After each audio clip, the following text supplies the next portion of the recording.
President Rodrigo Roa Duterte, President of the Philippines.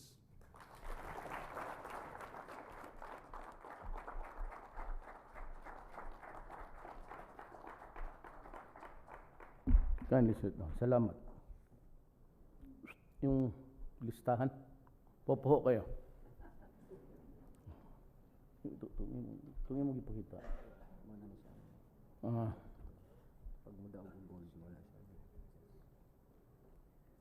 To the Philippines Olympic Chairman Sports Commissioner Ping Huangco and Butch Ramirez. Butch used to work for me for the longest time. Yung napaalis siya tapos pabalik na naman siya. He's occupying the office he was occupying during Arroyo's time.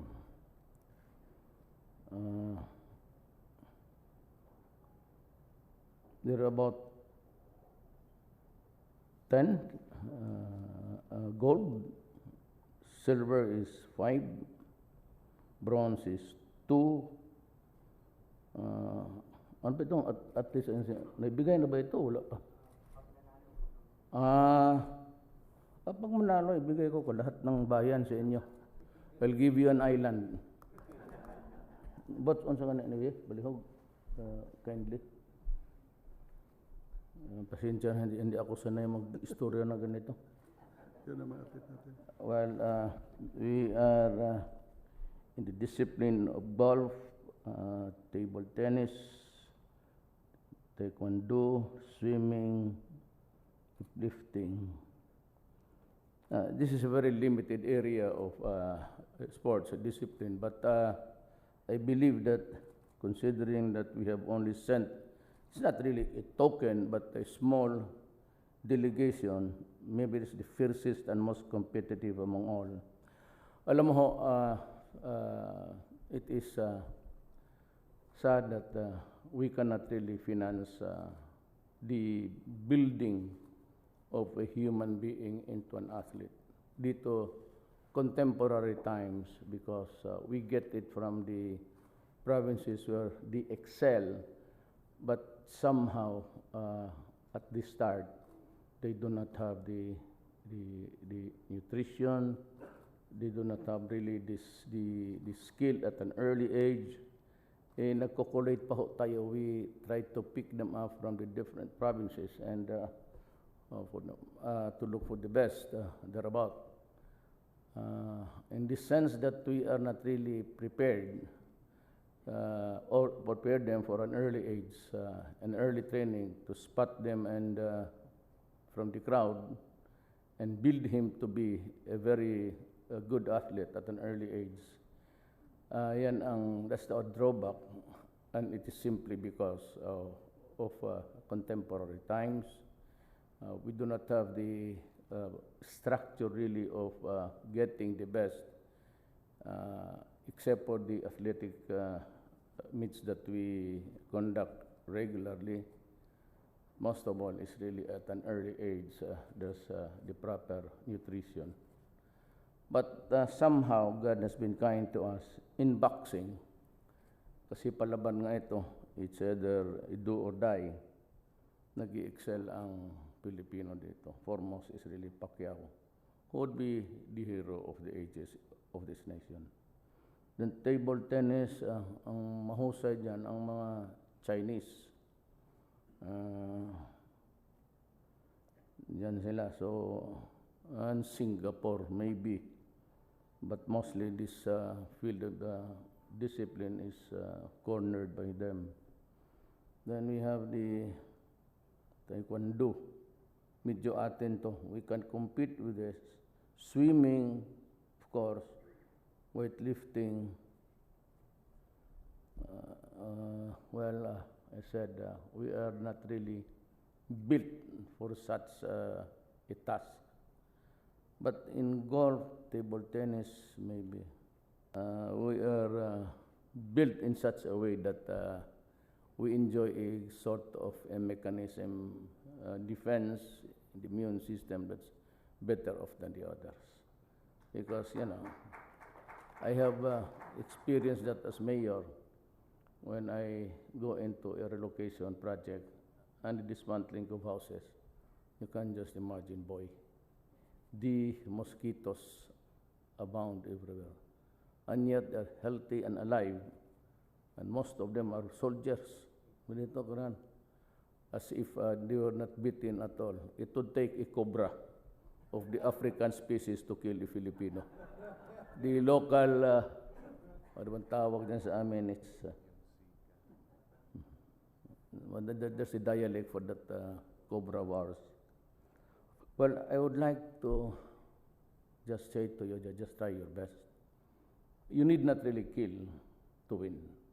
Just enough that you try, however hard, and the conscious mind would always work on something in the direction of love of country. Nothing beats, not everybody is given the honor to serve his country.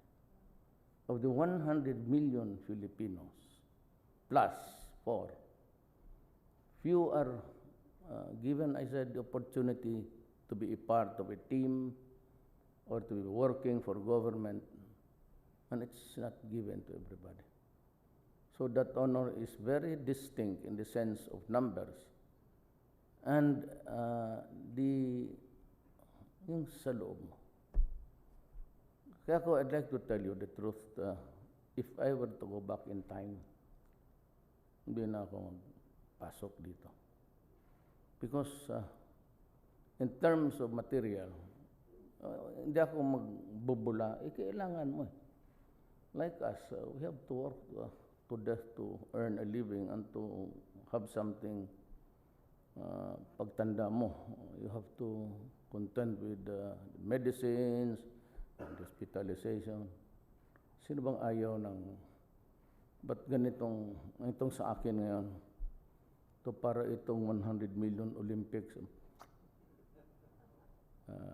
Were it not for the love of my country. If it's just a matter of being honored, tapos standing there to review the troops and being proud that you are president, up to that, tapos yan. When you work, you work. I work every day. And ang sweldo ko konti lang masyado. At may dalawa akong pamilya, paghatiin nilang dalawa. Pamilya ko, papaano yan? Wala na akong allowance para sa akin. No more happiness. Manghiram ka pa sa presidential security. Put yourself at ease, ma'am. Yun. So, when all the mesmerizing activity after the clapping of the hands, you find yourself alone here, and you go out at 3 or 4 o'clock in the morning after a cabinet meeting that is really very raucous, you tend to say, bakit ba ako pumunta dito? Kung mayor ka lang, okay lang. Pag magsabi, saan si mayor? Sa Manila. Pag may tanong daan si Jose, saan si mayor? Davao. O di, lusot ka perme. Dito, wala po. My appointments would take me until about 10 o'clock. Mag-umpisa yan dyan. How far into the night, I really would not kind of venture to you how many. But like you and me, we have to train ourselves to discipline of work in your field of discipline saan ko naman sana na ibigay mo talaga. Kasi may minsan nakakatsamba tayo. In a matter of the averages, we do not have it. Because kulang tayo pagkain and the way that we are still down there. Pero balang araw, in the fullness of God's time, we'll be able to catch up with them. Kaya galit ako I had this ambassador. Gusto ko sipain. He was reminding me that about these emissions and the carbon footprints. And I said, yes, we are a signatory to that agreement. And would you be able to maintain your emissions? Kung no, I cannot tell. So you will, because it will be distributed pro rata. Sabi ko, you do not do it that way, Mr. Ambassador. You who have reached your apex and along the way spewed a lot of contaminants and emissions and will ahead in destroying the climate. Good for you. We are here. We have not reached the age of industrialization. We are going into it. But you are trying to stymie with an agreement na hanggang dito lang kayo, dito lang kayo, we maintain the present emission. Oh, that's stupid. I will not honor that. Sabi niya, but you signed that was not my signature. Somebody else says, not mine. Sabi ko, we better, I will not follow. Kayo kung yung mataas na inyo, along the way, lahat ng basura, all these centuries, tapos ngayon na paakyat lang kami ng amin, mag-limit kayo. Sabi ko, how about design convention? That is not my signature. We will make a new one. Or we do not honor at all. Kalokohan yan. So that is how very competitive and that is how very constricted our lives now. It's being controlled by the world. It's being imposed upon us by the industrialized countries. They think that they can dictate what the destiny of the rest of the nation. Sila yan. Kanila ang just like the oligarchs of this country, the elite. They get contracts from government. They enjoy the fat of the land, and they don't really bother paying taxes. They have this online gambling. We do not even know how much are they earning, how much are we supposed to collect, or there is no mechanism to collect at all. Tapos tayo mga dito, we're trying to train athletes for our country for the greater glory of this Philippines. Hirap tayo kung saan tayo gano'n. And yet the oligarchs continue to wallow in the filth of wealth, I said, and enjoying the fat of this nation. Parang kalukuhan dito. So that is why I said, I assure you, during my time, I will get the money from the pockets of those who are not paying and give it to you to train well. Maybe the next year meron tayo. Mahirap yan. Every day, all throughout the Philippines, we lose about 300 million a day in all ports. 300 million a day. If I could just collect it, 1 month, 2 months, ibigay ko sa inyo, tapos na ang problema ko sa at least yung ating athletes. Or for the poor and for everything. That is why you are to embark. Be comfortable in the thought that in the coming days, you will have more support because I will collect taxes. At maasahan ninyo, graft and corruption will stop right on its tracks. No more tax exemptions, no more rich people importing, mga oligarchs. Nandiyan lang sila tayo. They have the connections. The secretary, do not do it my time. And drugs, I ran because, well, of course, nobody was talking about the seriousness problem of Mindanao. Lahat silang when everybody filed their candidacy and they were into their program of government, nobody was talking about Mindanao. If you do not do your homework there, we will end up a fragmented state. That was, I was forced to run. added to, ayan lang, Mindanao, corruption, crime, and drugs. Nung una, marami nagsisigaw. Duterte 1 or 2 dito namatay, human rights. Now na presidente ko, I am declaring a total war against the drugs and criminality. Tignan ninyo nga. What are we supposed to do? Yung nag-surrender na 18,000. 80,000. That is, let alone the 3 years ago report of the PDEA, Philippine Drug Enforcement Agency, that there are about 3 million addicts in this country. Exponentially, at a liberal interpretation, dagdagan mo na lang ng mga 500,000. How do we rehab these guys? Where do we get the money? Kasi napabayaan eh. I would not blame any particular administration, but all these years, this problem was allowed to flourish, and it has now evolved into something that's scary for all of us. Kaya every addict, the human rights would look only just into the death of the addict, that he is poor. Paano yan? Nag-drug addict ako, naging criminal ako kasi yung nanay ko, puta lang, yung tatay ko, hold upper. Ganyan lang.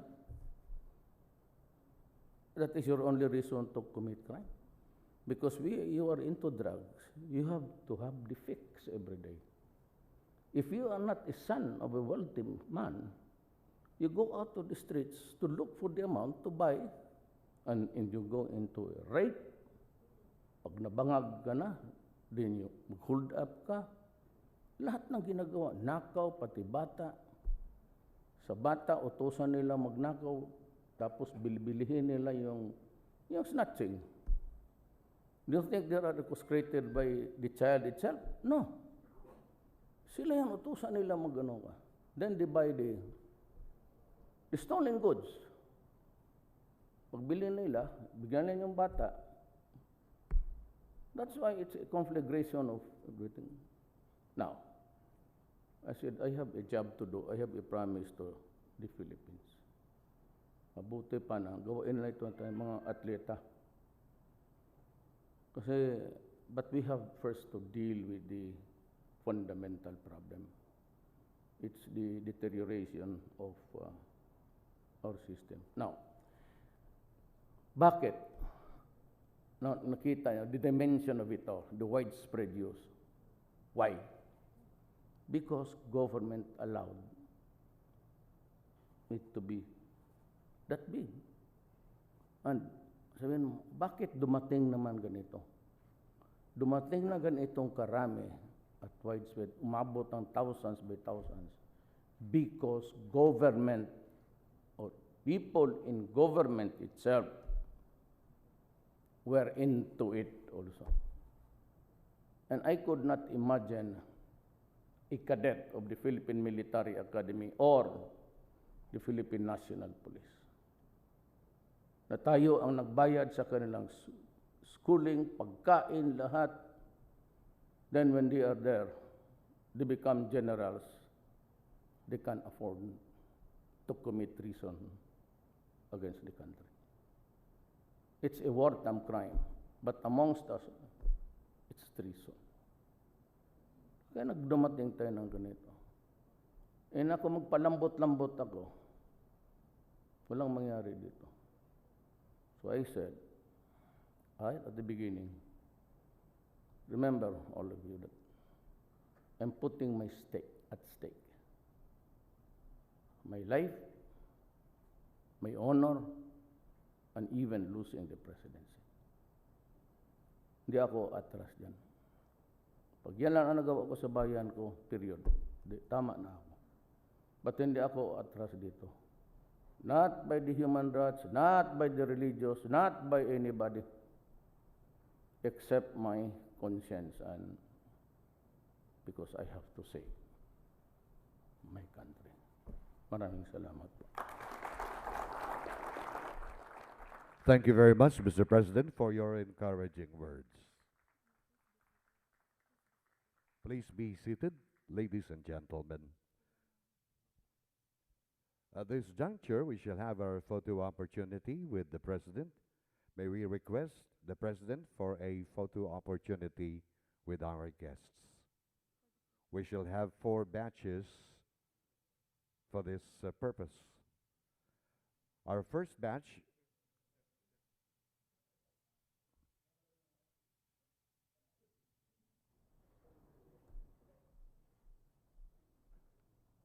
nandiyan pa si Secretary Jokno, wala na. He's out? Asa man opisina niya? Sa line building. Well, anyway, I have, kasi yung amount ninyo, 1,000 athlete coaches and secretariat. Kung ako kayo, wag na kayong pumunta doon. $1,000. Tapos officials is 2,000. I will increase your sa mga athletes coaches 3,000.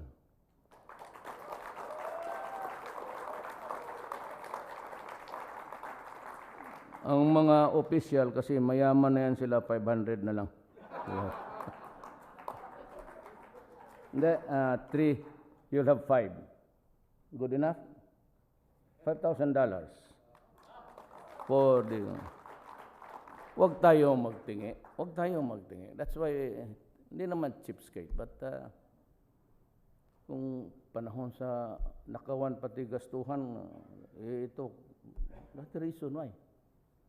You know, other countries are so liberal with their finances because they want to help. Pag ganito lang, well, of course, joke, no, is, as the finance secretary, sabihin na naman niya na wala, kulang man talaga, Mayor. O di, yung sweldo ng PSG ng buwan na ito, i-give up na lang ninyo. Isang batalyon niya nandyan, si Colonel Bautista, si Rule, yung was assigned in Davao many years ago also. So, 3 and 5? Would that be okay for you guys?